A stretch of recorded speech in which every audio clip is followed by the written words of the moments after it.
Hi, and welcome to In Search of Insight, Nootropics Depot's monthly podcast. I'm your podcast host, Erika, and sitting next to me is our product specialist at Nootropics Depot, Emiel. Hey everyone. Today, Emiel and I are talking about Nootropics Depot's newest released product, and that is Ecklonia Cava. Now, you might be thinking, Ecklonia Cava sounds like a nice sparkling wine, or maybe a little bit of a kava root vibe, but it's actually neither of those things. It is a very nutritionally dense and nootropically dense seaweed. And that seaweed comes from the ocean waters off of Korea and Japan.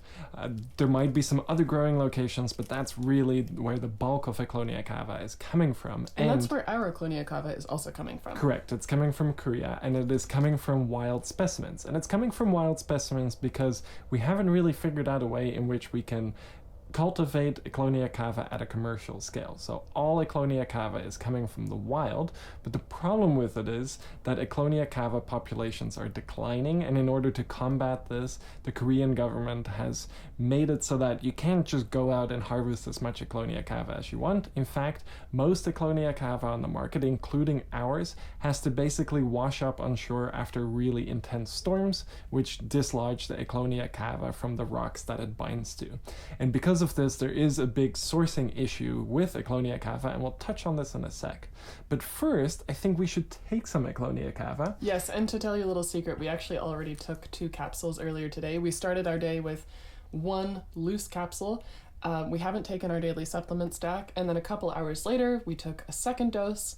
Now we're going to take 1 or 2 more. What do you think? I think we should go for 2 more. Yes, I think so too. For those of you who are in the loop and following us on our YouTube channel, which, by the way, if you haven't, you should definitely subscribe. We just came out with a video. We were at the beach talking about Ecklonia Cava. This was for the product launch. And on that day, Emiel and I had taken 4 capsules of Ecklonia Cava. We had an amazing time making the video. It was super fun. We were both in a very relaxed, and I was in a quite jokey mood. It was awesome. So let's do that for a second time today. Actually, later that day, we took another 4 capsules. Yes. We did it twice. And I have to say, after the second 4 capsules, felt really sedated.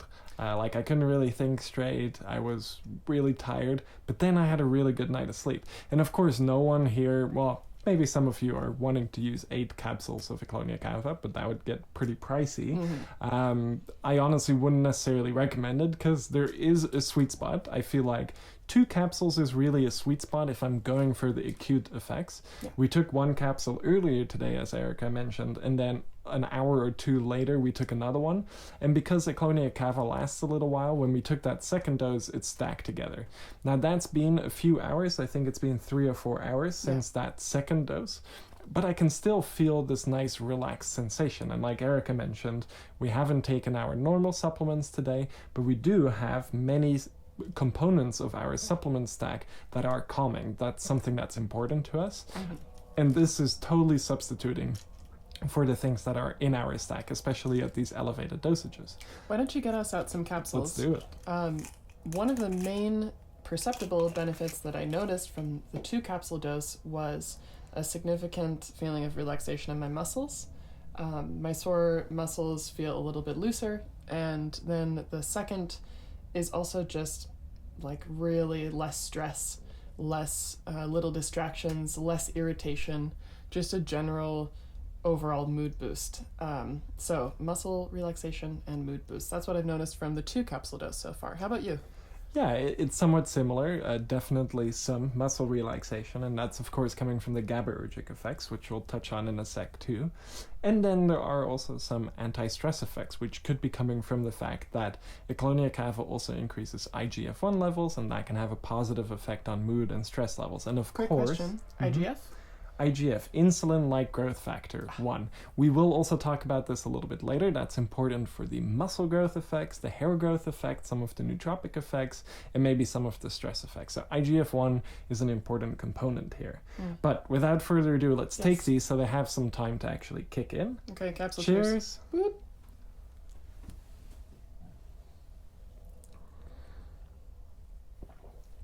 And as I briefly held those capsules in my mouth, definitely a seaweedy taste to it.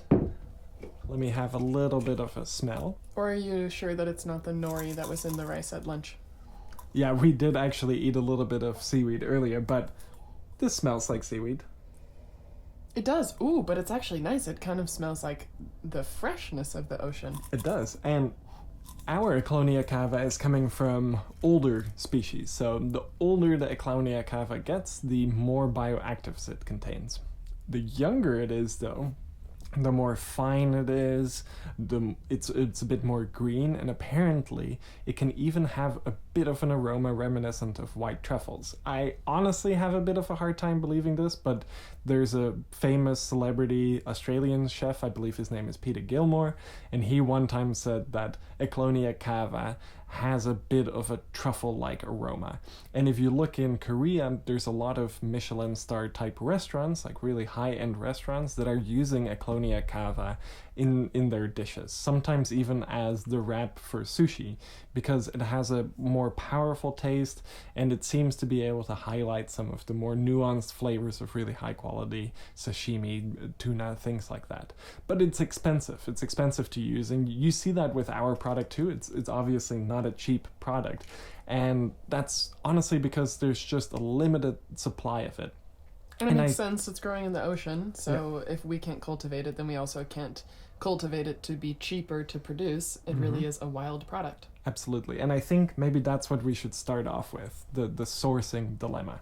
So quite a few years ago, we started looking for Ecklonia Cava.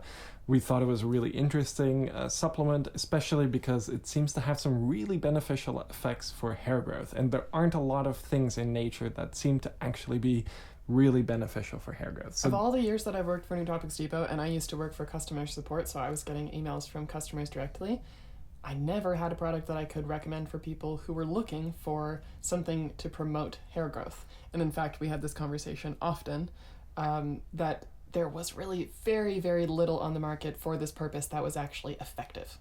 Absolutely.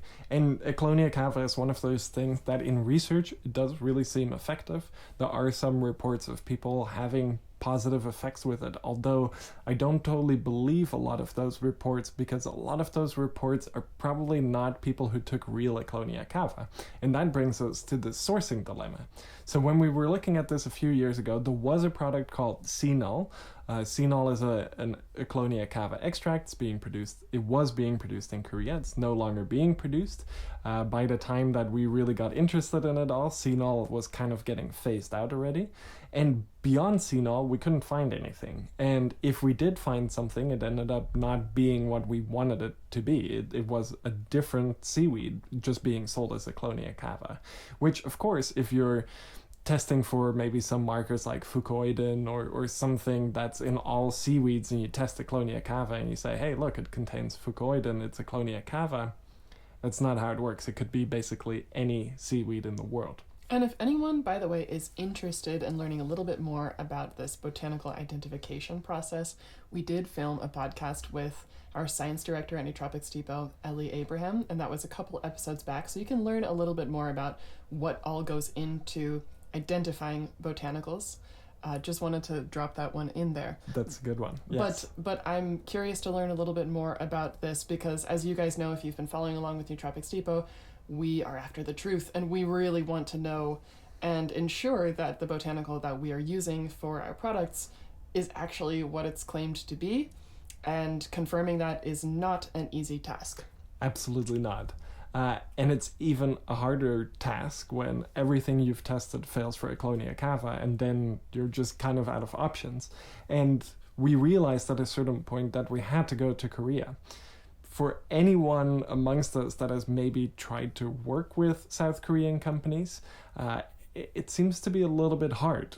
South Korean companies prefer to work with other South Korean companies, and we weren't really able to get into contact with any of the South Korean companies that were supplying Ecklonia Cava. It was really hard. We were getting ignored by all of them.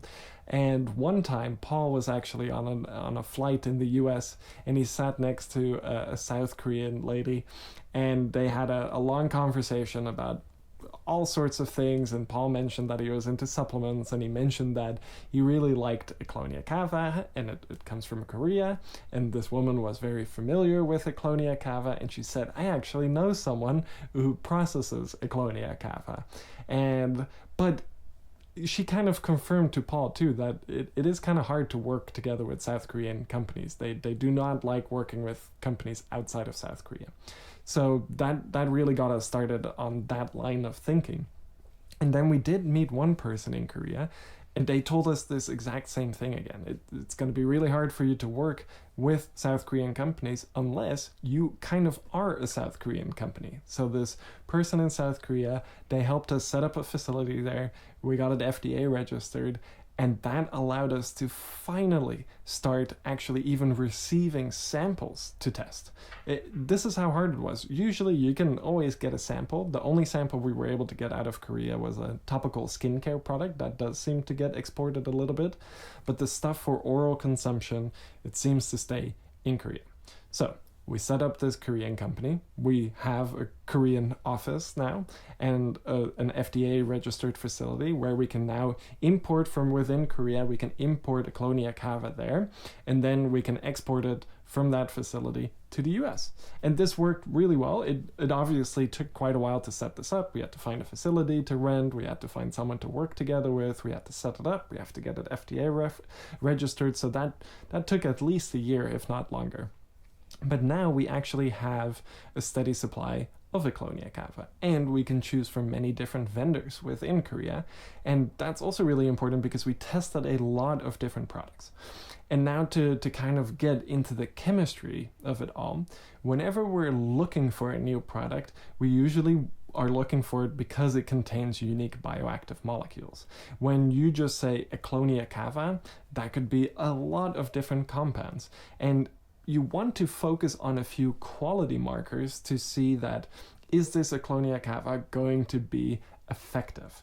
And one of the compounds that we were very interested in, or a class of compounds that we were very interested in, were the Phlorotanins. And the Phlorotanins are these polyphenol-like compounds that exist in Ecklonia Cava, and the one that we chose from that is Dieckols. You see a lot of research focusing on Dieckols, and more importantly, a Dieckols reference standard was easily available. Emiel and I chatted about this a little bit because I wanted some clarity on what a reference standard really is and sort of the minutia. And we talk a lot about reference standards for lion's mane. That was our last podcast because Nootropics Depot has our own Erinamax lion's mane mycelium product, and this was something where we were matching basically our lion's mane product to a reference standard of lion's mane, and in that case we're talking about a botanical reference standard. Yes. But that botanical reference standard, maybe let's say that tiny little piece of lion's mane, is something very different. Let me just quickly correct you. It's not a botanical reference standard, it's a botanical reference material. Thank you. BRM. Botanical reference material. And a BRM is, as it sounds, it's literally a piece of lion's mane mushroom, a piece of Ecklonia Cava, but more importantly, it's a piece of Ecklonia Cava or a piece of lion's mane that has been verified by a botanist to be that thing. And what we do then, we take that piece of lion's mane, we take that piece of Ecklonia Cava, we run it through the HPTLC, that creates a little fingerprint, we know what it should look like now. Then we take another sample, for example, our Ecklonia Cava product, we do the same process to it, we put it on the HPTLC plate, and if everything is correct, it should show the same fingerprint, and then they match up. So that's great. However, what we're talking about now is actually not BRMs, botanical reference materials, but we are talking about a reference standard of a pure compound, in this case, Dieckols, and that compound is what we have standardized the Ecklonia Cava to for our product. Yeah, and the only way you can test for a compound, similar with the BRM, which, by the way, we are talking about reference standards here, but we also went through that process with the BRMs for Ecklonia Cava, because we had to go to Korea, we had to find some real whole Ecklonia Cava, we got that verified by a botanist, then we got it into our lab, we ran it through our HPTLC, so we have a method for determining if a powder that we're getting we run it through, and then the HPTLC can tell us, yeah, that is actually Ecklonia cava and not a different type of species. Maybe even, it could even be Ecklonia bicyclis. This is another Ecklonia species that actually contains similar compounds, but it is something different, and we want Ecklonia cava. So that's why we need a botanical reference material. So that's definitely a good thing to cover. But then, like Erika was saying, the more important thing in our case, not more important, the really important thing is that you have the actual plant that you're after, or seaweed in this case. But for me, what's really important is to determine how much of the bioactives are then in that plant. And to do that for Ecklonia cava, we set our sights on Dieckols. Like I mentioned earlier, there's a lot of research on it, and a reference standard was easily available. What this means is there are various websites or they have websites, they're companies. Those companies are reference standard suppliers. So a really famous one is Sigma Aldrich, and I'm actually not sure if we got this one from Sigma Aldrich or from like Medchem Express, or there's a bunch of different vendors for reference material standards, and they're really expensive because basically what they do is they extract these compounds from the Ecklonia cava and then they purify them. So then you have Dieckols at like 99.9% purity, and what that allows you to do is you take the Dieckols reference standard, and we get like a few milligrams, and it could even be like a few $100s for a few milligrams. Like, for example, one capsule of our Ecklonia cava product contains 2.05 milligrams of Dieckols. If you were to buy 2.05 milligrams of Dieckols from Sigma Aldrich, it would probably cost you like $250 or something like that. So it kind of puts into perspective how special these reference standards are, because a lot of work goes into making them pure and verifying that they're pure. However, I will also say it does make it also special that the Nootropics depot Ecklonia cava has been measured and tested with various different methods against these reference standards, and if these reference standards are just as reliable as you explain, I say this in this way because I'm not a scientist, then that means that Nootropics Depot's products are following this exact line of superior, super great quality. And I will just say, from a more scientific perspective, there is nothing special about this process. This is how it goes. This is what everyone should be doing. The fact that it is special and that we seem to be one of the few companies that is really doing this is shocking. That's special. It's special that no one else is doing it. It's not very special that we're doing it. Of course, in the grand scheme of things, it is quite special, but this should just be a normal thing. Everyone should be doing this. But to go a little bit further into how this works, so we have this pure reference standard, and you take that Dieckols then, just a pure powder, and you dissolve it in a solvent matrix that you're also going to use in your sample prep later on. I'll talk a little bit more about this in a sec. Then you take that solution with the Dieckols in it, and we inject it into our ultra performance liquid chromatography instrument, the UPLC. When we inject it in there, there's columns in this instrument, and the Dieckols sticks to the column at a specific location and then elutes, and then we get this nice little chromatogram. Maybe Erika can actually put one up here real quick. Totally. We can probably get one from Ellie. Yes. So if all went correct, you should be looking at a chromatogram of only Dieckols right now.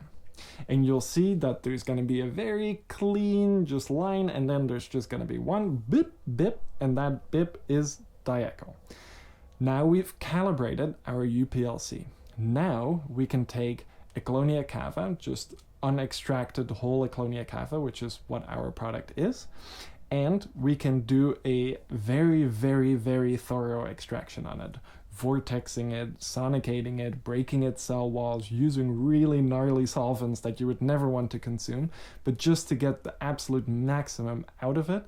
And then once it's in solution and it's filtered and we have that solvent matrix with all of the different compounds in Ecklonia cava, including Dieckols, we inject that into the UPLC, and then I'm assuming once again that Ellie provided us with a chromatogram here, so you should be looking at a chromatogram for the Ecklonia Cava product, and you should see a bunch of little peaks and then one bigger peak, and then that bigger peak is going to be Diecol because it's going to be lining up with that other chromatogram. So basically we're just comparing two different images. This is a really crude way of saying it. It's a lot more complex than that, but we're just comparing what does Diecol look like in complete isolation. Okay, now we know where it's going to show up, and now we do the whole Ecklonia Cava and we can pinpoint, okay, that's where Diecol is.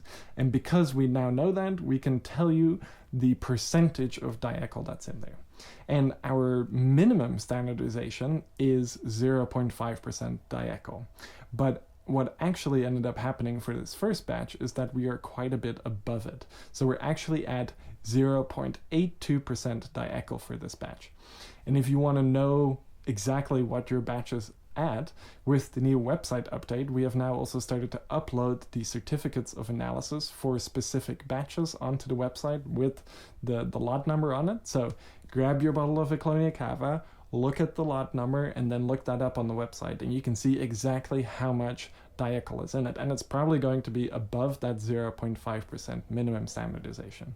Now, to kind of explain how that works, we want to consistently have a product that is at least 0.5% Diecol. The reason we didn't say it is 0.82% and keep it there for forever is because it's unlikely that we're always going to be able to hit exactly 0.82%. However, we determined that it is very likely that we can always be above 0.5%. And to put this into perspective, even at 0.5% Diecol, that's already at the very, very high end of what Ecklonia Cava naturally contains. The most amount of Ecklonia Cava, or the most amount of Diecol that you see in Ecklonia Cava in research studies, is about 0.64%. So even at 0.5%, we're already quite high. At 0.82%, we are really high. And this just goes to show how good we are at sourcing and identifying in these different samples which one actually had the highest amount of Diecol, and we went for that one. It makes sense that the Ecklonia Cava is going to have a slight variation in its Diecol content because it's not being cultivated, so there's no way to control certain elements like weather or sunlight and probably even water quality at certain points in time. Of course, this product is of super, super high quality, so that's not a concern, but what I mean to say is this is being grown, well, not being grown, it's growing just naturally in the ocean, and we can't control all the tiny variables that can be controlled in like a greenhouse setting. And because of that, that's also why our standardization is at 0.5% and not any higher, because there is going to be variation, but we always want to ensure that it's going to be above 0.5%. Here is another thing to consider though. And I think for a lot of people, and I've seen this repeated over and over on Reddit a little bit, it seems low. And I agree. If you look at our Ecklonia Cava product, we have 250 milligrams of pure, non-extracted, high-quality, just dried Ecklonia Cava in a capsule, and it contains 0.5% Diecol, or in our case 0.82% now in the batch from April 2025. That corresponds per capsule to 2.05 milligrams of Diecol in this current April 2025 batch. That doesn't seem like a lot of active material, but here's the thing. It's not an extract, and it's going to contain a lot of similar looking compounds and compounds that have similar types of activity, because Diecol is a part of the Phlorotanin class, and there's quite a lot of Phlorotanins within Ecklonia Cava. For example, Eckol is another one. Diecol, you have Biecol. There's a lot of different, even Eckol type compounds. The Diecol we're talking about is actually two Eckols that have been stuck together. And then you also have them separate, just Eckols. And those also have beneficial effects. In fact, I kind of think that Diecol is too big of a molecule. It's probably getting broken down into two Eckols at some point, and the Eckols are the the normal Eckol, not the Dieckols, is actually having the effect. But there isn't that much resolution in the scientific data to really pinpoint it, and a lot of the research has focused on Diecol, which is also clear that the reference standard that's available is Diecol. When a lot of research is happening on a compound, a lot of researchers need this reference standard, including us, so it's available. It's really fascinating to just consider that there could be a class of compounds, in this case the Ecklols, and some of them, let's say maybe the smaller ones, might have a bigger perceptible benefit than some of the bigger compounds, and that has to do with its molecular weight. Yes. And also our body's ability to actually break down or process that compound in the right area, whether it's in the brain or in our digestive tract, and how it actually gets absorbed. So I just thought it was cool to consider that the Ecklols are kind of like building blocks. And let's say you want to make a really big tower and it looks super cool, but it actually might not have any perceptible benefit at all. So let's go further with this concept then, because I think we can get into more nitty-gritty science. Yeah. And like Erika is saying, a really simple way of thinking about it, the bigger a molecule becomes, the harder it is to pass through membranes. So if we think of our cellular membranes as being like little sifters, and we have a bunch of powdered sugar that has some clumps in it, and we're trying to sift it for a cake or something, and we only want the finest of the finest dust. You put your sugar in there, you shake it, and then what falls through is the really fine particles, and what stays behind is the bigger chunks. They're just too big to pass. And the same is generally true for bioactive molecules. The bigger they are, they're not going to be easily able to pass through that sieve, or cellular membrane. The smaller they are, the more easily they can pass. This is a bit of an oversimplification. If you really want to get into this, a good starting point is the Lipinski rule of 5. One of the Lipinski rules of 5 is that the molecular weight has to be under 500 grams per mole. And Diecol violates that. So Diecol probably has to snap in half or something before it can become active, but it being in a larger form might help it absorb. This is a bit of a developing science still, how we understand how these natural compounds act. But anyways, the main point I was trying to make here is that it seems, at first glance, that all the product contains is just a capsule with a powder in there that only contains 0.5% Diecol, and the only bioactive in there is at 2.05 milligrams. That doesn't seem like a whole lot, but people are getting really significant effects with it. Why is that? Well, it's because there is a lot more than that 0.5% Diecol, because all of those other Eckol compounds will still be there. Because there are no reference standards or easily available reference standards for all of those other Phlorotanin type of compounds, we haven't tested it. And basically, if we expand our testing method, it also means our testing method is going to be more and more expensive, which means eventually that the product is going to be more expensive for you. So in an attempt to streamline the process, we only test for one compound as a quality marker, not as a way to say, hey, it only contains this. So Diecol is important, and if Diecol is there in a certain amount, then there's probably a correlation with how much Diecol is there. That would then give you an indication of how many of the other Phlorotanins are there. And we didn't have really good tools to estimate this in the past, but recently the AI search engines have been getting so good, especially Perplexity, Deep Research, which we are using a lot now. So I thought, let me just ask it a question and say, hey, we've got 0.82% Diecol in this product. It is a non-extracted, whole, high-quality, just dried Ecklonia Cava product. What would you estimate the total Phlorotanin content to be?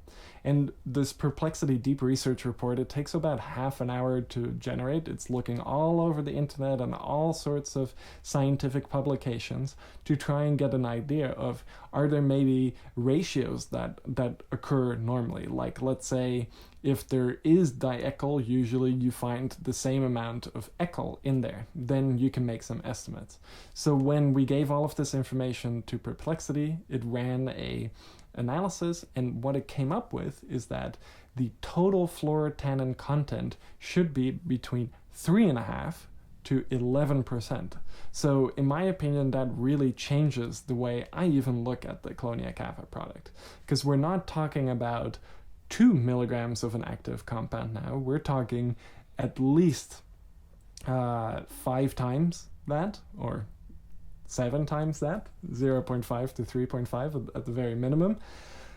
But at the very maximum, we're going more than 10 times in total Phlorotanins. So if we just consider Dieckol, we have 2.05 milligrams. But if we look at that 11%, or just for the sake of easy math right now, let's say 10%, a little bit lower than that maximum that it calculated, then in our 250 milligram capsule, there would be 25 milligrams of active compounds. And I think this goes to explain a little bit more why the effects are quite pronounced. And as I'm saying that, I feel myself kind of going, woo, like something heavy is starting to hit. Like, totally. There's a bit of sedation happening. The last couple of minutes that you've been talking, I've been feeling my eyelids get a little heavy, and I'm sitting here and I'm like, wow, I feel really relaxed.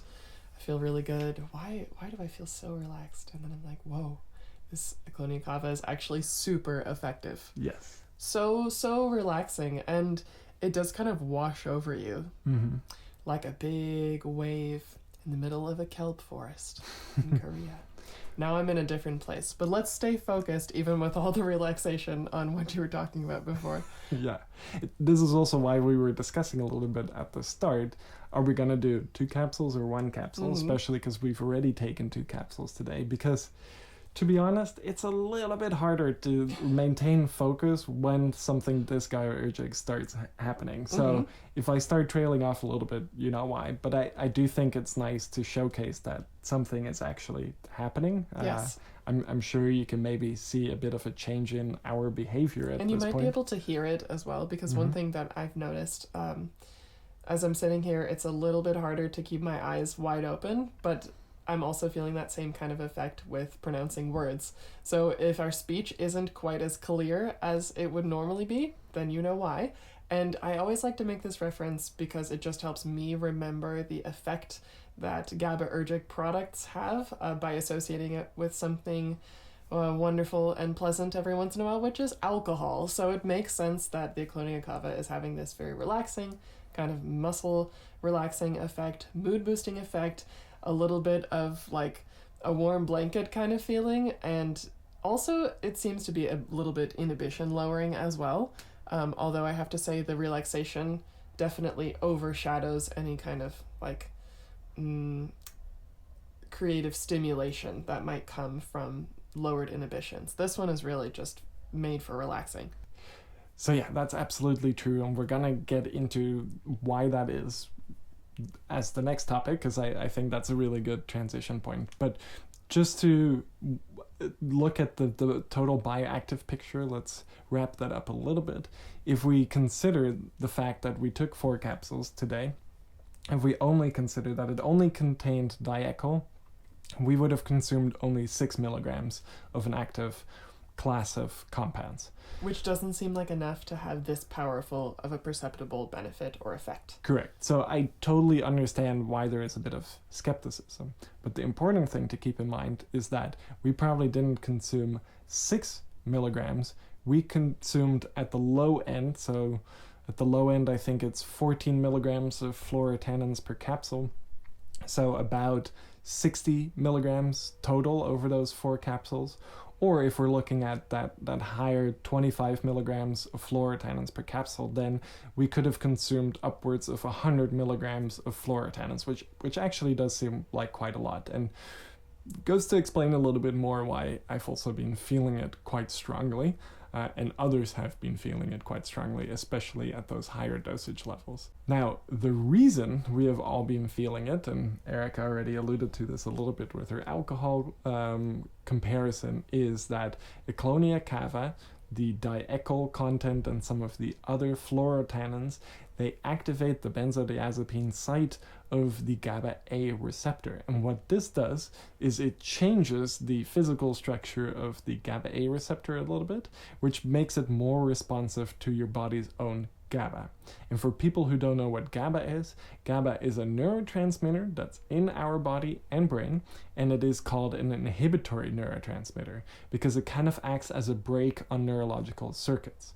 The opposite to this would be glutamate. So glutamate is excitatory, GABA is inhibitory. And that inhibitory tone is important for things like nervousness, stress, just relaxation. The more GABAergic inhibition you have, and like Erika also said, it is a bit disinhibiting. That's also because normally you have a lot of brain circuits that are actively monitoring your behavior and what you're doing, and when you start turning that off with higher and higher doses of a GABAergic, then you become disinhibited. You might say something stupid a little bit more often, right? Like be a little bit clumsy, perhaps. Or be a little bit clumsy if you drank enough alcohol. Or take it another GABAergic at a high dose. That's not necessarily the case for Ecklonia Cava, but there is definitely the beginnings of this kind of disinhibiting thing, which is going to be really beneficial for you if, for example, in a social scenario, you get a little bit nervous. This could be a good one to take to be a little bit more open and free with some of your friends. It can make you a bit more talkative, can kind of take that edge off, and that's what I've heard a few people say already. Additionally, because of that enhanced GABAergic activity and that inhibition that's happening, you can also imagine that when you're trying to go to sleep, it's beneficial if your brain is being inhibited a little bit, if your thought processes are slowing down and you're allowed to relax and you can close your eyes and fall asleep without racing thoughts. It's always fascinating listening to the things that you were sharing about the products on the podcast, but I'm not going to lie, about 5 minutes ago, while I was sitting there during the really intense scientific part, my eyelids were getting so heavy and I was feeling so relaxed, and I was trying so hard to stay focused on what you were saying, but all that was going through my mind was, oh my gosh, I could really take a nap right now. And so I really think that this would be a very effective product to take before going to sleep. Which we actually have done, because after that day where we took the 4 capsules and then 4 capsules again, which I took at about like 5 or 5:30 p.m. and then went to sleep at like 11. So there was a bit of a washout period there. But on my fitness tracking watch, my Garmin watch, I did see an uptick in deep sleep. Now, that's the one experiment I've done taking it specifically before bedtime. I always have a bit of a hard time taking things before bedtime because I fall asleep really easily, but I did see an improvement, and I think you might have seen an improvement too that night. Maybe not on your watch, because your watch might have been dead that night, actually. I think it was, yeah. So we didn't get data from Erika, but you did report sleeping really nicely. And then the next day, you actually had a really stressful day teaching, and you took another 4 capsules, and you said you were calm as a cucumber. I think this was also really at the start when we didn't really realize how potent it was. I think going back, we would probably say like 1 to 2 would be fine for a scenario like that. Right? I'm not going to take another 4 capsules like we did when we recorded the Ecklonia Cava new product video. On that day, we had taken 8 capsules in total, and honestly, that was a lot. I didn't notice any negative effects at all. It's just honestly that relaxing that it's really not necessary to take that amount. But yeah, I would say a 2 capsule dose is really enough to feel the effects. A 4 capsule dose almost feels like recreational, if I'm allowed to say that on the podcast. Probably. Okay, well, let's see how it shakes out. On that note, I would say for me it's the opposite. Normally GABAergic feel really nice to me. They feel in that sense recreational, like I want to take them and I want to read a book or chill out in front of the TV or go for a walk. That's not necessarily the vibe I'm getting from Ecklonia Cava. For me, Ecklonia Cava just seems to be like a filter. It's just turning some of the thoughts in my head down. The only other thing I've gotten this with is Mulungu bark, which I tried many years ago. And this is actually an effect that I'm not a fan of at higher dosages. You seem to like it, some other people seem to like it, but it just makes me feel a little bit dull. And I like feeling a little bit more uplifted, a little bit more creative, a little bit easier to think, and Ecklonia Cava makes it a little bit harder for me to think, which for me isn't good. But for someone like Erika, who might overthink things a little bit too much or have too much thoughts and ruminating thoughts, yes, for you is excellent. Really because nice. it just kind of shuts that off. Exactly. And before we started recording the podcast, we had taken 2 capsules of Ecklonia Cava. Normally before the podcast, especially as we're preparing everything, we both get a little stressed and, you know, tensions can run a little bit higher than normal. But today, no problem at all. I was like, I'm going to get ready. I'm going to make lunch. I'm going to set everything up nice and early. We've got plenty of time. No worries at all. And this is honestly very, very new. This is something new, and I just made a mental note. I'm going to take Ecklonia Cava before we record the future podcast because it made the process of just getting started so much more relaxed and chill than it normally is. And there's a lot of tiny little details to remember, and oftentimes I get worried that one of them is gonna get just sort of swept under the rug or fall through the cracks, or any other saying that you can use to describe what I mean, including so simple things that I've done many, many times where I feel that I need to look away from you, and I feel that I need to be on top of it all at every possible moment. And really, in this moment, with this amount of Ecklonia Cava running through my system, I feel great, and I'm not taking my eyes off you. And that kind of focus and that kind of confidence to know, to trust in my routines is not something that I experience on a daily basis, honestly. This is quite special. So, could be interesting for you ruminators or overthinkers, because it's quite relieving, and it made it possible to do a very detail-oriented task without getting stuck or distracted on something that's not just right, which can be very frustrating from time to time. Correct. Yeah. But to be honest, I do think for bang for your buck, there are better products for that purpose. Lemon Balm does it and is like 1/10 of the cost. I don't know what the cost of Sibelius Sage is in comparison with Sibelius Sage is also quite expensive. But this reminds me of Sibelius Sage. Perhaps this is a little bit more subtle physically.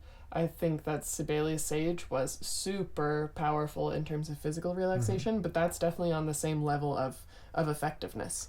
Yeah. I would say similar for me, like it's definitely very effective, but it really becomes effective at a 2-capsule dose, which starts getting pretty expensive if that's a part of a larger stack. Now, if you don't take that many products and you just want one thing to really calm you down, then Ecklonia Cava at maybe double the dose is absolutely perfect for you. But I think when you are considering Ecklonia Cava, you should also really be considering the other effects, and that's obviously what makes this such a versatile and useful product. Makes it very interesting for people despite the slightly higher costs. And I would say for just the GABAergic, there's better, lower cost products, well, maybe not better, but lower cost products. So if you want this kind of effect, go look around at some other GABAergics on our site. Magnolia Bark is great, Lemon Balm is great, Supercritical Coriander or is just great. GABA itself. Just GABA itself, although that's really subtle, definitely much more subtle than Ecklonia Cava. But there are some lower cost options that are more specified for the GABAergic activity. But the unique thing about Ecklonia Cava is actually that it can enhance skin health. There's already one report on our subreddit where someone has been taking it for like a week or so, and their partner has started to report that their skin looks really good, which surprised them. And actually, right before we started recording this, Erika looked over at me and said, "Wow, your skin looks really good." And we've been taking Ecklonia Cava here and there. On the other hand, we've also had a bit more of a relaxed past week, which is always good for your skin health. We've been sleeping really well, which is good for your skin health. We've been eating really well, good for skin health. And I've been getting a lot of sun, also good for my skin health at least.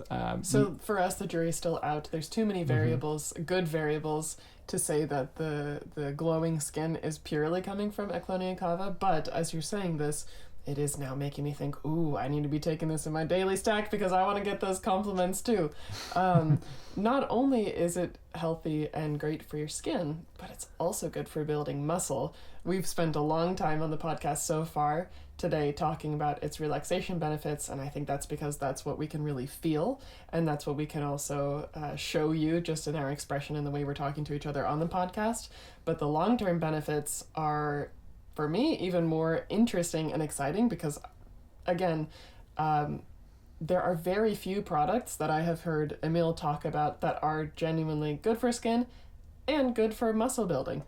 And good for hair. And that's where Ecklonia Cava starts getting really, really interesting for a lot of people. So let's touch on those muscle building effects, because those muscle building effects will actually, interestingly enough, also go into the hair growth effects.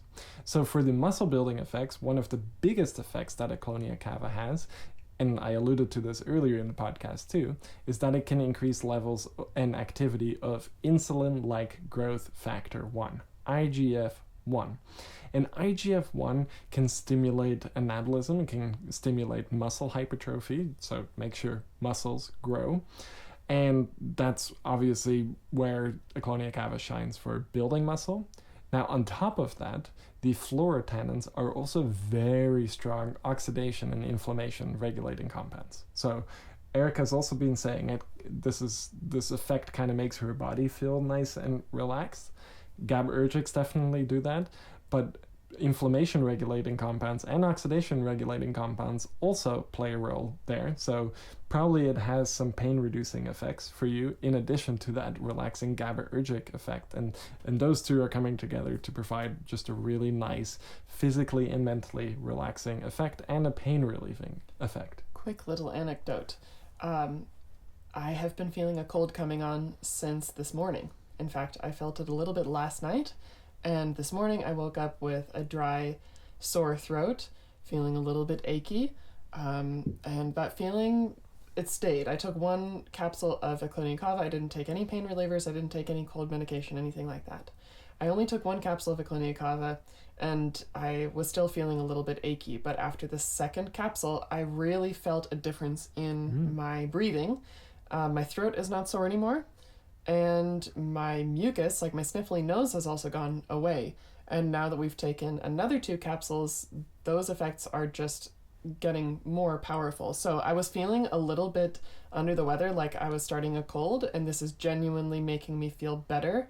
Ecklonia Cava is the only product that I've taken today, and it seems to be counteracting inflammation, and this is what we were discussing this morning. And you didn't take an antihistamine today, right? I did not take an antihistamine. I didn't take ibuprofen. Ecklonia Cava is literally the only other thing than food in my system at this point in time. So this is really interesting, and I don't think you know about these effects with Ecklonia Cava yet. No. Did you read about any of the histamine effects? No. Okay, this is good. So Erika has been having some seasonal allergies. You've been taking some Allegra, which is an antihistamine. Yeah. That's been helping. You didn't take it today. You were having a bit of itchiness, a bit of sniffliness, and you took the Ecklonia Cava, and that's been going away. And I was reading some research that Ecklonia Cava seems to be a pretty good mast cell stabilizer. Mast cells are the cells that produce histamine, release histamine. If those are stabilized, you can prevent some histamine-related issues. So potentially for those who have histamine issues, Ecklonia Cava could work. I myself also have seasonal allergies. Resveratrol, dihydromycetin seem to have gotten rid of it for the most part. Those are also mast cell stabilizers and are good for overall histamine response. Maybe adding in Ecklonia Cava really takes it to the next level. So that's an interesting one to consider for those of you out there. But sorry to go on a bit of a tangent. I just wanted to mention that before I forgot, because it was a striking effect that I noticed when I stopped sniffling, because I had that thought earlier. I thought, ooh, that's not going to sound very nice. And then it just went away, and that really surprised me. But let's continue on with the mast cell effects. Well, no, not the mast. We're going to go back to muscle growth. That's what I meant. That's what we got distracted from. And now you can really see the GABAergic in action. Normally, Erika would be a little bit sharper than that, but we're going off topic, and so am I. So let's get ourselves back on track. Is it a matter of sharpness or creativity? Doesn't matter at all. Let's talk about muscle building. Nice excuse. Okay, so let's go back to muscle building. And now I'm also having a hard time remembering what I was going to say. I had something nice lined up to say, but this is not a good product for memory. Well, this is interesting. Long term, it actually is good for memory. There are some nootropic benefits, but if you're taking this high of a dose, there's going to be some level of impairment, sure, which is to be expected. So if you were going to take such a high dose, I would do it later in the day, when all you need to do is relax and read a book, watch a TV show, whatever it may be. Okay, but going back to the muscle building effects. Oh, this is what I was going to mention. I'm going to use you again as a case study. Please. Because today you were also telling me you did some really heavy stretching yesterday and you were feeling pretty physically sore this morning. Yes. How is that soreness right now? It's gone. And I think that's where Ecklonia Cava also comes in as a beneficial thing for exercise and muscle building and exercise recovery, because the Phlorotanins are acting as such strong oxidation and inflammation regulators. You can also get rid of some degree of delayed onset muscle soreness, or DOMS. And we've seen this over and over again with other products that regulate oxidation and inflammation, like epicatechin, Xanadin 3 glucoside, tar cherry, Redaxin. All of these products that have a really powerful effect on controlling oxidation and inflammation make DOMS basically go away. And I think Ecklonia Cava, in addition to its IGF-1 boosting effects, are really going to help you recover more quickly from exercise and allow you to build muscle more readily. Now, I know why I made that tangent, and this is my half apology. You started talking about inflammation and oxidation. Yes. And that made me think about our conversation this morning, where we were trying to sort of sort through the variables to determine whether I am actually getting sick or whether this soreness and kind of achiness is coming from DOMS. And that's what made me think to just mention about the slight cold feeling and maybe even a slight histamine response, because it's related to inflammation and oxidation. And this is really exactly what we want when it comes to muscle building. exactly. Yeah. And my thinking this morning was, hey, you have some DOMS and you're probably still experiencing some mild seasonal allergies because you were outside earlier today and you could have been exposed to some pollen. I was biking around yesterday. There's tons of beautiful flowers and blossoms coming out right now, and it's amazing to see. But yeah. So when you combine kind of the inflammation of allergies and the inflammation of DOMS, that might feel like you have a fever coming on, which might not really be the case. We'll see. Yeah. Maybe you get sick in the next couple of days, but I hope not. it could just be DOMS, and you feel a lot better now. I feel much better now. Which means that Ecklonia Cava is quite strong, I think, for those aspects. Now, I alluded to this earlier, IGF-1 also has an effect on hair growth. So IGF-1 works around the hair follicles and can make your hair follicles grow more. And that's one really unique, well, two really unique things that Ecklonia Cava is doing. On the one hand, it's decreasing dihydrotestosterone levels a little bit by downregulating the 5-alpha reductase enzyme. This is an enzyme that converts testosterone to dihydrotestosterone, which for many of us is desirable. We even have some products designed at doing exactly this. For example, tribogen, protodeosin content, which then also extends to Dioscorea niponica and Tribulus terrestris. All of these botanicals that contain protodeosin have the ability to upregulate 5-alpha reductase activity, which then creates more DHT, which for most of us is fine.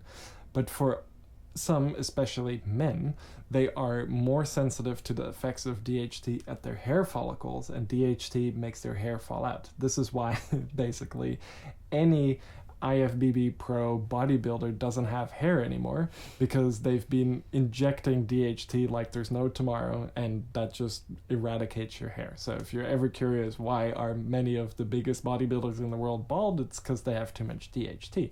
And in normal circumstances, if you have too much DHT, then you want to reduce it a little bit, and that might slow down hair loss. And that's one thing that Ecklonia Cava seems to do. It can help reverse some already happening androgenic hair loss through this dihydrotestosterone 5-alpha reductase pathway, but then on top of that, it can help the hair follicles develop more readily. So, for any of you who have family members or friends or a husband or a father who talks about losing his hair, now is the perfect moment to send this podcast to that person, or perhaps just a link to the product, in a kind way, because honestly, there are not that many proven effective products for hair regrowth out on the market, and this podcast might be interesting to those people who are looking for a solution And the product itself might be interesting to try. It's kind of strange to think of buying supplements for somebody as a gift, but I don't know. It is a premium product after all. And again, just to temper expectations a little bit, on paper, in animal research, and maybe some human reports, especially in Korea, where they're actually getting real Ecklonia Cava, it seems to be promising. I'm still a little bit skeptical because there's so much hair loss in male communities, and you see this on Reddit a lot, and it seems to be a really, really embarrassing thing for many men, especially now that with all this alpha stuff and you gotta have a full head of hair and a rock hard dick all day long. If you don't have that, you're a bit of a loser, which I totally don't find the case. I would say if you really want your hair back, like, try everything you can, and people get really desperate, and I would say Ecklonia Cava is a good desperate option to go to. But I do want to temper your expectations and say, if you look like a bowling ball up top and it's shiny, your hair ain't gonna come back. If you're thinning a little bit, this is the time to start taking Ecklonia Cava. It could stop some of that thinning from happening, and it could maybe bring back something that you've lost. But if you're waxed, shiny head, bald, no way this is going to do anything. And for in anyone my who, opinion. who But please maybe prove me wrong. is watching a short, or who is looking at Emiel's, envy-worthy beard and hair, this was natural. This did not come through the usage of Ecklonia Cava. So unfortunately, we cannot promise these incredible results. But good that you mentioned that about keeping your expectations under control, because, I'm not a scientist. I have no idea to what extent a product can really change these kinds of aging-related changes like hair loss, or hormone-related changes like hair loss. But it is certainly an interesting option to explore if you're open to it. Yeah. And I would also really recommend, like, if you are starting to lose your hair a little bit and you can identify for yourself, like, hey, maybe I have high stress levels, maybe I'm not eating the best, maybe I'm drinking a bit too much alcohol, smoking a bit too much tobacco, all of those things, all of these lifestyle factors that aren't good for overall health are also not going to be good for hair growth. I feel like hair and skin is actually a really good indicator of how the rest of your body is doing. If I get stressed and tired and I don't sleep enough, I start getting acne. If I'm relaxed and I'm eating well and I'm hydrating well, my skin looks better. And it's the same for hair. And of course, all of these lifestyle factors could increase oxidative stress and could increase inflammation. And that's one of the aspects of Ecklonia Cava that is also important for hair growth, is the fact that it has such strong oxidation and inflammation regulating effects, because oxidative stress and inflammation will also damage your hair follicles and will make it harder to regrow your hair. So as a holistic kind of method of getting your hair growth restarted or to slow down some hair loss, consider those lifestyle factors and then consider supplements. And Ecklonia Cava, I think, is a really good supplement. And if you're one of those people who's really desperate to get their hair back, try it out. Try out as high of a dose as your wallet can afford, basically, is what I've told a few people already. But also be careful for the fact that it is quite a calming product. So maybe take 1 or 2 capsules in the morning, a capsule in the afternoon, and a capsule at night. Something like that if you do want to go for a high dose, rather than all at once, so you can stretch it out.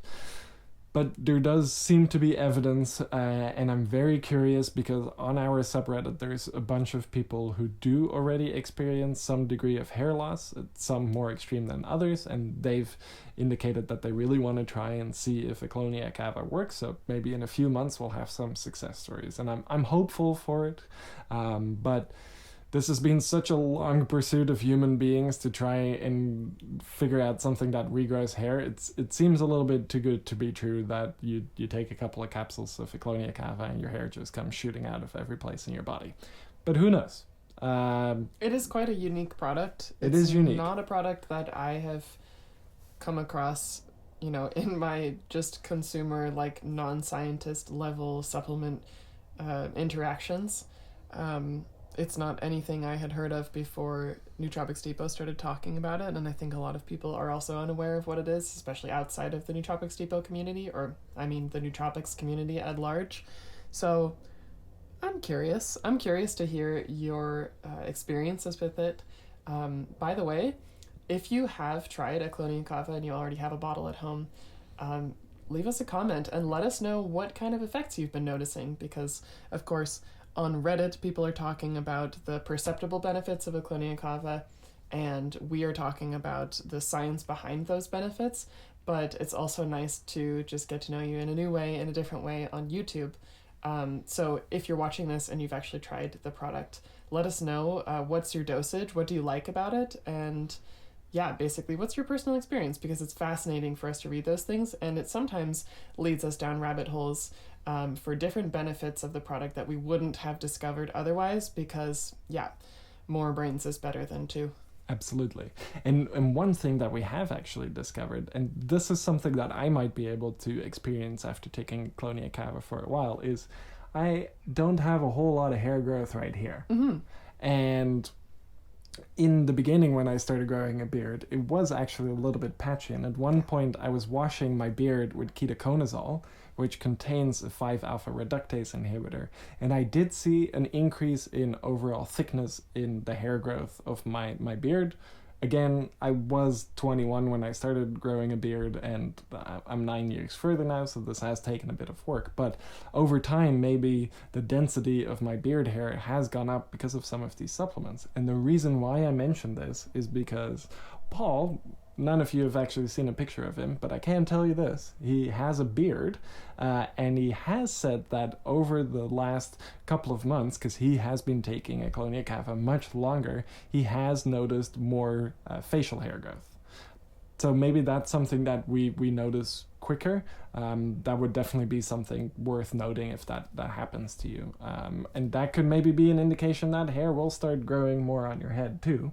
I'm going to pay attention to this because I do like to give you critique every once in a while if one side is higher than the other. So I'm then now going to make a note of the places that are still a little bit empty. And let's see. You guys will also be able to literally see it in the podcast because a couple months from now, Emiel's beard might be thicker. So for those of you who like to get really up close and personal, now you know what I'll be paying attention to when it comes to the hair growth potential benefits.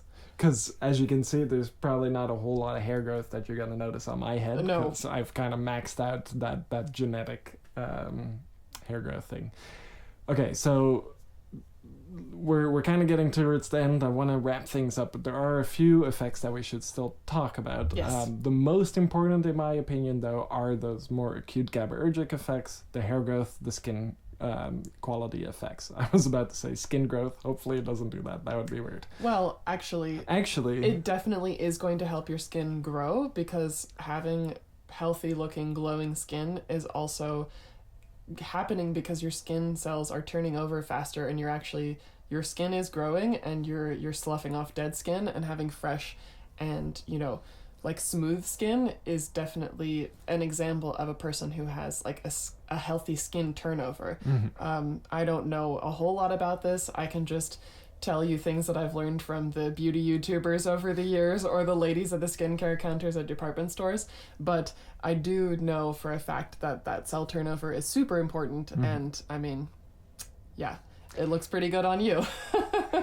Well, and so I'm thinking about like skin growth, just like growing like just flaps of skin. Like but flesh. that's obviously not what's happening. But like you said, there is skin turnover, and there is actually some evidence that Ecklonia Cava can help speed up wound healing, which wound healing is obviously the creation of new skin, and part of that effect is coming through IGF-1. So in terms of skin, wound healing, hair, and relaxation and stress, and sleep, I think that's really where Ecklonia Cava shines. Now, a few other things that it does. Obviously, basically anything that's going to have strong oxidation and inflammation regulating effects, especially if those effects also occur in the brain, which it does with Ecklonia Cava, are also going to be neuroprotective. If we have increased oxidative stress and increased inflammation in our brain, that's bad. If we can reverse those, that's good. So that's a neuroprotective effect. Secondarily, that increase in IGF-1 also has a neuroprotective effect, also enhances neuroplasticity, and because of that, it can enhance cognitive function, it can enhance mood. So that's another really good one. And so neuroprotection, we got, and then metabolic function. That's another really good one, and that's what Ecklonia Cava in the form of senol has been studied for a lot. What is senol? Senol was an extract. We talked about this at the start of the podcast. Mm-hmm. It was an extract that was being produced in Korea, but it's no longer being produced. Okay. But a lot of what we know about more Ecklonia Cava supplementation is actually coming from some of the work senol did. And one of the research studies that they did on humans in Korea was the fact that Ecklonia Cava can increase the browning of white adipose tissue, which allows you to burn a bit more fat. It enhances overall metabolic profile, so it's going to be good for maintaining a healthy weight and maybe losing a bit of fat. And on top of that, it seems to have some positive cardiovascular effects, which also go into the metabolic effects. And those cardiovascular effects also include having a better balance of high-density lipoprotein, HDL cholesterol, and low-density lipoprotein, LDL cholesterol, which is usually considered as the bad cholesterol. So LDL is going down with Ecklonia Cava from the senol research, and HDL is going up. So that's good for overall cardiovascular function. And then one thing we've just been talking about the Phlorotanins, and kind of at the end I do want to mention that beyond the Phlorotanins you also have this class of compounds called the fucoidins. The fucoidins are kind of the beta-glucans of the seaweed world, beta-glucans being in the mushrooms. The fucoidins, they make up the majority of the cell wall structure of seaweeds, including Ecklonia Cava, and in mushrooms the beta-glucans make up the cell walls of the mushrooms. But what's interesting about these beta-glucans and about the fucoidins is that they feed the bacteria in our gut, so they act as prebiotics. And because of this prebiotic function, they can have benefits on immune function, gut health, and mood. And that's definitely going on with Ecklonia Cava too. That's going to be a part of the effects. On average, it seems like whole non-extracted Ecklonia Cava of a good quality contains about 11% fucoidin. So that's, again, quite a lot. Now we're going from 0.5% Ecklols to potentially 11% Phlorotanins, and now potentially another 11% fucoidins. So that means we already have 22% of bioactives. And then there's some other stuff, proteins, peptides, all of that. Minerals, there's some iodine. We will be doing some iodine testing soon. It is a significant source of iodine, which is good for thyroid function. Let me see if I'm missing anything, because we don't want this to get too long, but I do want to give you as much information as possible. Mm-hmm. So we've talked about acute GABAergic effects, sleep effects, stress effects, metabolic effects, hair growth effects. The one kind of niche thing that I also found is that it could potentially be good for dental health. Maybe you would have to open a capsule, put it in a water bottle, shake it up, and then drink it so it can come in contact with your oral cavity. Maybe it also works when you take it orally. That I'm not so sure of. That research is a little bit wishy-washy. This concept of having healthy teeth from the inside, not having white teeth on the outside, but actually having strong teeth, is something that I don't think about very often. But if you're taking this product and it's going to potentially have benefits for hair growth, that's also happening on the inside, even though it's something that we can see on the outside. I wouldn't be surprised if this product, by just taking it, is going to have benefits for dental health. You might not necessarily see it though, but perhaps it's actually going to be strengthening your teeth. Absolutely. I don't know enough about dentistry or teeth health at all to say why, but these are processes like hair growth where you could see the benefits, but you don't see what's actually happening underneath. Could be the same thing for your teeth too. Yeah. But it might not have any effect on like the actual appearance of your teeth, or perhaps not for a long time, but maybe it has an effect on your teeth's sort of longevity or health over time. And that's more what it is. It's not going to make your teeth whiter. It's not going to, No. it's just going to support just the living things that are in your mouth, the teeth, the gums, all of that. The nerves. The nerves. There's going to be some support there. And then some prebiotic support. These are mostly just kind of those added benefits that are kind of a bonus and not really the main focus of this product. But I would say like the main focus of this product really is if you're interested in your physical appearance, in aesthetics. Ecklonia Cava seems like a really beneficial thing to add in. A lot of people have an extensive skincare routine, oftentimes using pretty expensive facial cleaners and stuff like that already as well. If you want to take that to the next level, I think Ecklonia Cava is a really good one to look at. And you see that in Korea, this seems to be one of the more promising aspects of Ecklonia Cava supplementation. That's what a lot of people seem to be taking it for, in addition to those metabolic and cardiovascular effects. So just as a general health tonic, it seems to be really good. Because we're from Nootropics Depot and I'm mostly interested in what's going on up here, for me, I would really recommend this as something that's relaxing, good for sleep and for stress. And especially if you have your stack really dialed in and there's still a bit of like physical edginess, mental edginess, and you want to shave it off just a little bit, but not change the effects of your stack all too much. If you just add one capsule of Ecklonia Cava to your stack, that's kind of what will happen. You'll just get a slight more dampening. If this is your only one, take maybe double the dose, and then you're going to have a really nice acute effect. But even at one capsule, you're going to have a nice effect. And if you're like me and you're a little bit more on the aesthetic side of things and how things look and appear and how they feel, this would be an awesome product to add to your stack because, like we've talked about, there's a lot of benefits for your physical appearance. It's also relaxing, which I think is another really important part of anybody's beauty routine. Getting good sleep, staying relaxed. You know, I think sometimes these days, as I'm getting a little bit older, about this super serious concentrated face that I have, and the fact that if I just relax and let it flow, maybe I'm gonna stave off that line that's in between my think brows for a couple more years. Not like it's that big of a deal, but perhaps. Let's see what kind of effects Ecklonia Cava has on our skin and hair. It's definitely having really positive effects on our mood. Like, I've had so much fun recording this podcast with you so far. And yeah, see how quickly we can go from what's on the surface to what's underneath. This is what I'm interested in. I always think it's fun when the products don't only have an effect for your mental state, but also the things that other people can see, that you can see as well.